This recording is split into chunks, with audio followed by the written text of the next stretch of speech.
হাজীগঞ্জে মার্কাজুত তাকওয়া মাদ্রাসার পুরস্কার বিতরণী ও দোয়া অনুষ্ঠান সম্পন্ন। নূর মোহাম্মদ পাটোয়ারির তথ্যচিত্রে সাথে আছি আমি জান্নাতুল আফসানা।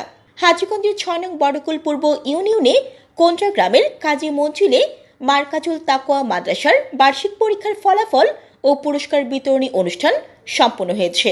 মঙ্গলবার সকালে মাদ্রাসার হলরুমে মাদ্রাসাটির পরিচালক কাজী ইউনুসের সভাপতিত্বে প্রধান অতিথি হিসেবে বক্তব্য প্রদান করেন হযরত মাওলানা বোরহানুদ্দিন সালেহী। বিশেষ অতিথি হিসেবে বক্তব্য প্রদান করেন জিয়ানগর জামে মসজিদের খতিব মাওলানা ওমর ফারুক।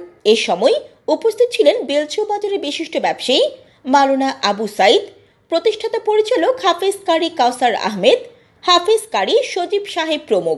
কোরআন পাঠের মধ্য দিয়ে অনুষ্ঠান শুরু হয়। এ সময় আগত অভিভাবকদের উদ্দেশ্যে বক্তারা বিভিন্ন পরামর্শ প্রদান করেন।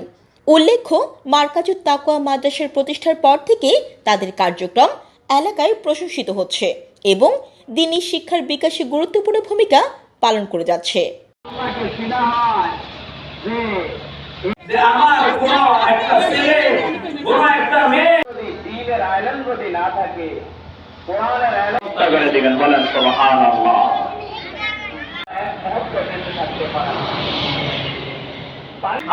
আপনারা এখানে উপস্থিত হয়েছেন, কারা ছেলে কারা মেয়ে সন্তান আপনার আপন রুমের মধ্যে এই প্রতিষ্ঠানের মধ্যে